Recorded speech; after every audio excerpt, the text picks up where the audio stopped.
All right, so now the Celtics are going to inbound the ball, which leads to a pace check. So we click possession. Let's go over and have a look here, and we see now that 96 is equal to or higher than Los Angeles' Diox number of 92. They do make a stop as well, but Diox plays override stops because there's chances for turnovers and steals. We look at the number 14, it's a 1 through 20 number, and see where it slots in down here, and it's higher than a turnover rating, but equal to or less than the OB rating, which is the ball played out of bounds.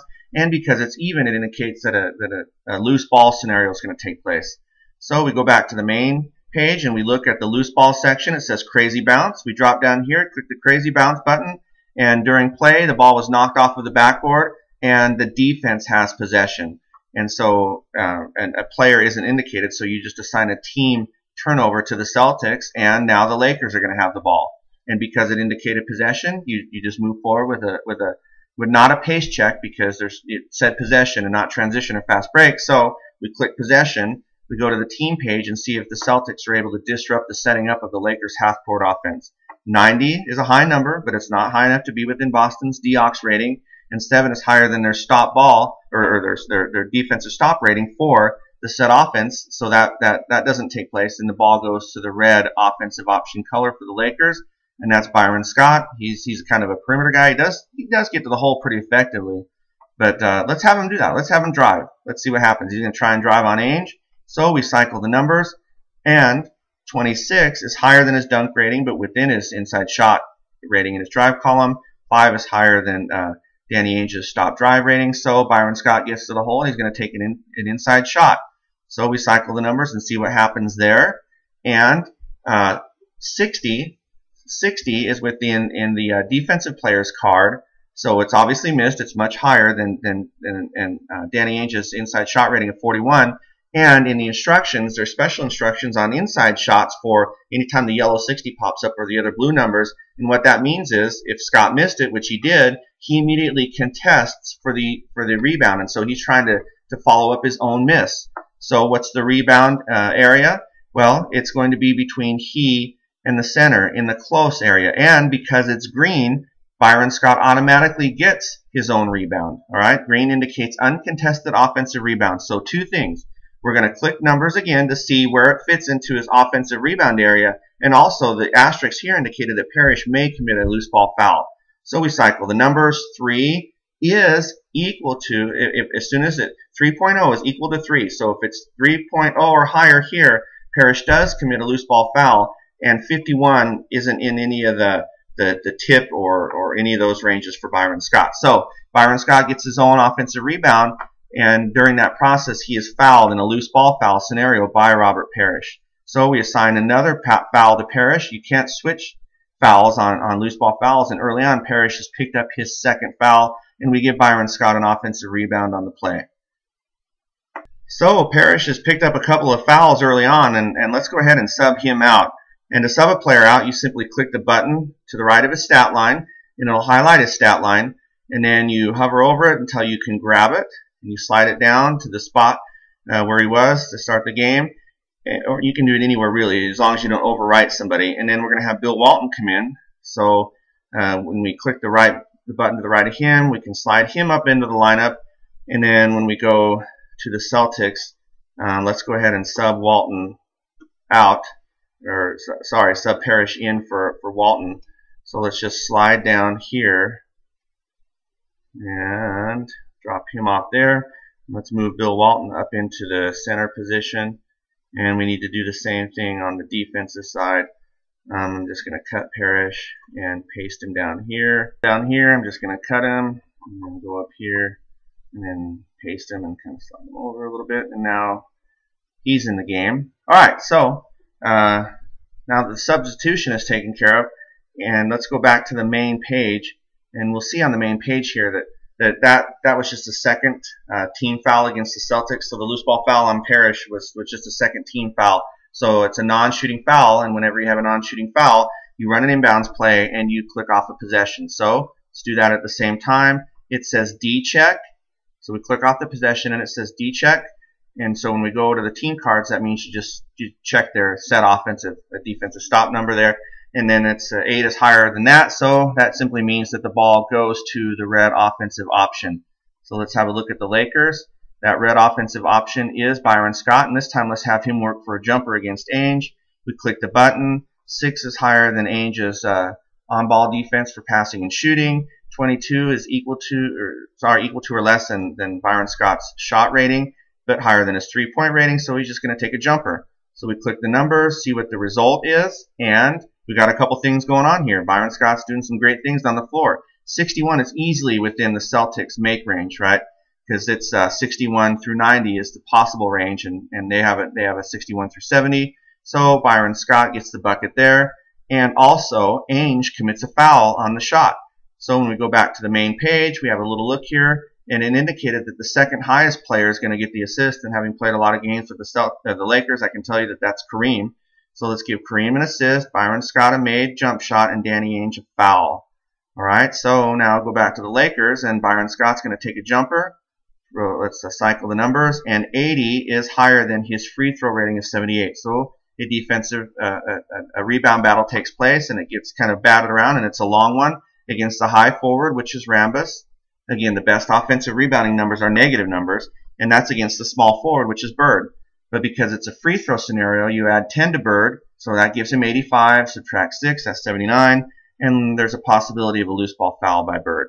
So we cycle the numbers, and we see that there's no loose ball foul on Bird, and 2 is real low, so it's definitely within his outlet range down here, but because it's on a free throw, there is no fast break, it's just a transition opportunity.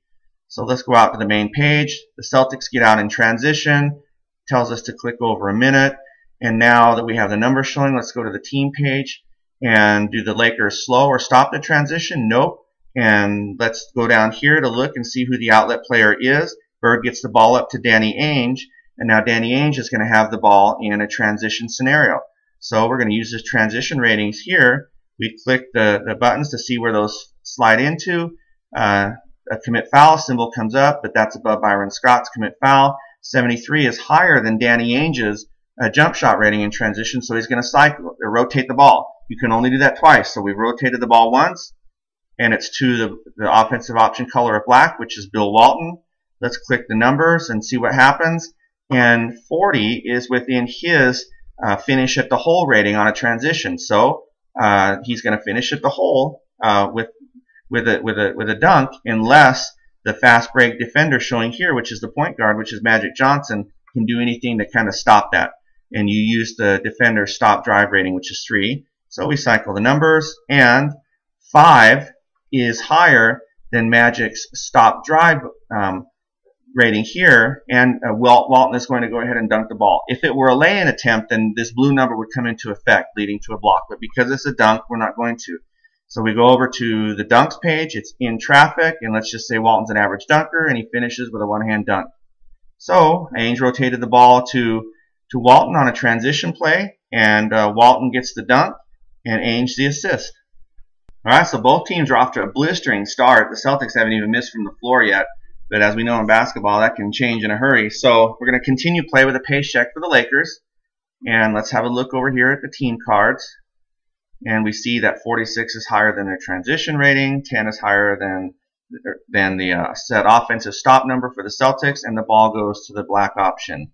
So for the Lakers, that is going to be James Worthy, and let's have him try and drive on Bird to the hole. So we cycle the numbers and have a look here. 47 is within his drive rating, but higher than his dunk, and 8 is higher than Bird's drive rating, so Worthy gets to the hole for an inside shot. Let's click the buttons and see what happens. 70 means that we need to check the team defensive card for the Celtics, and when we do, memory serves, it is 70. Yep, so he barely makes it. He barely gets it.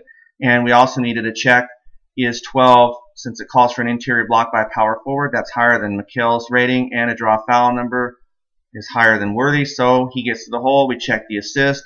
There's no asterisk showing, so we go to the main page, and we're going to give Worthy a made basket. So it's 14-12 early on, and we continue with a pace check for the Celtics. So go to the team cards, and 16 is within their transition rating, and 10 is above the Lakers' ability to stop that. So now the Celtics have the ball out in transition. And again, the outlet shows that it is Danny Ainge. If no outlet were showing, it would just go to the offensive option color. So let's click over to the Celtics page. Ainge has the ball in transition since he's the shooting guard. And let's have a look here. Let's cycle the numbers and see what Ainge does. In this case, 53 is within his jump shot area, but he draws a foul on the play. So in the transition offense, as it takes place, a foul is going to be called on James Worthy. So we go to the main page, and we click a foul on Worthy. And because they're not in the bonus penalty or anything like that yet, and because this took place during transition, we're going to inbound the ball but not subtract another possession. So we inbound the ball, and that's going to cycle the numbers for us and tell us that a lay-in is going to happen for the red offensive option. So when we go to the Celtics page, the offensive option is Dennis Johnson, and he's going to get a lay-in. So let's click the numbers and see that, yes, 67. The lay-ins are automatic makes unless a block comes up or something like that. So DJ lays it in, and the assist is by the highest player. There's 2 of those, and we use the number 16 to break the tie, and Ainge gets the assist. So go back to the main page, and the Celtics are continuing their very hot start. So a bucket by Ainge by Johnson with an assist by Ainge, and we're back to a pace check. So we go to the team cards.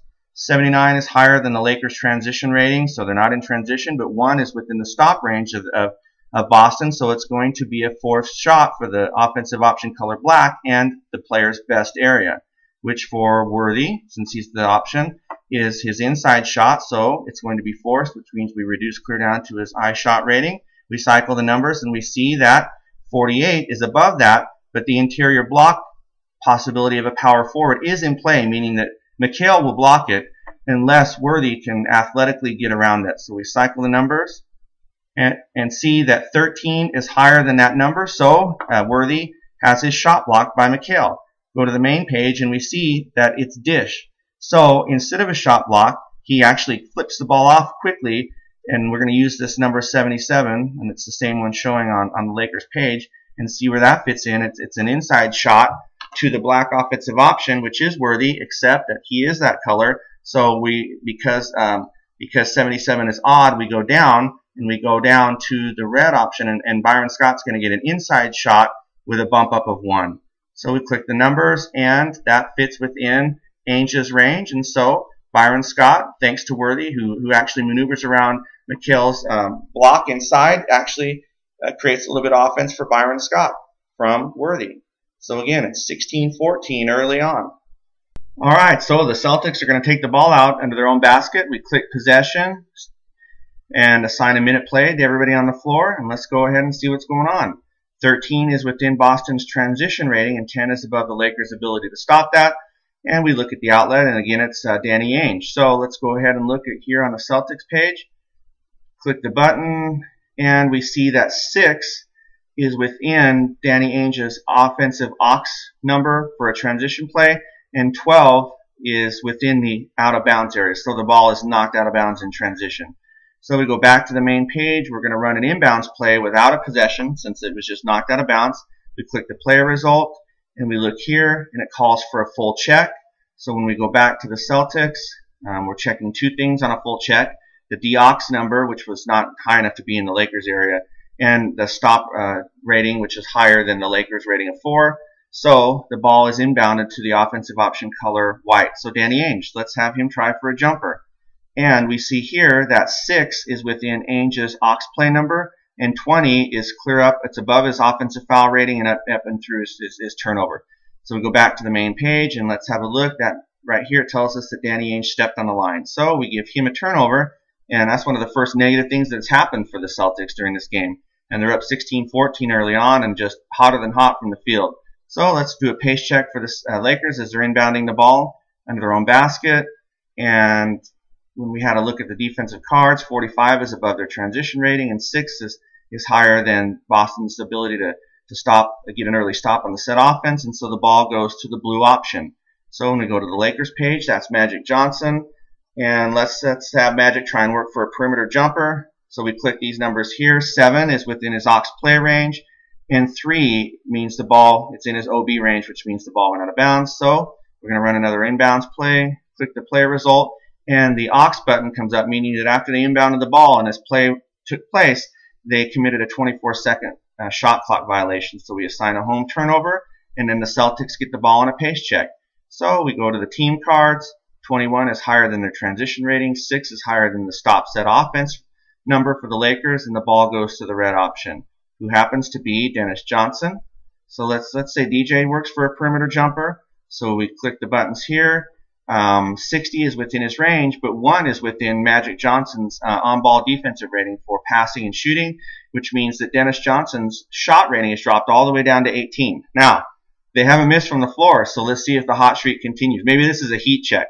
So let's click the numbers here. Nope, not this time. So Dennis Johnson misses the shot, and we're going to have a rebound battle that's close between the high forward, which is Mikal, because the lower the negative number, the better, against Magic Johnson. So Mikal modifies that number down to 67. Let's see what the result is. It's 86. So Mikal grabs the offensive rebound, and it's lower than his offensive rebound numbers here, but since it's close, he's going to go right back up with a shot. Let's see if he can make that. And we click on it, 96. That means it's a momentum check, and the Celtics weren't playing with that much momentum. And 12 is above his power number or athletic number here, and he doesn't draw a foul, so that's another miss. So we needed to click back over here. Dennis Johnson missed a shot, and then an offensive rebound by Kevin McHale, and he missed a shot. So let's just read the numbers here. It's another close battle between McHale, the power forward, and the center, which is Kareem, and he modifies Kareem down to 67. Let's see if he can. Nope, not this time. He is able to not follow up with another offensive rebound, and Abdul-Jabbar grabs the board, and it's in his outlet rating number, so they're going to get transition. So Kareem gets the defensive rebound after the McHale miss, and they're going to go ahead and get out in transition.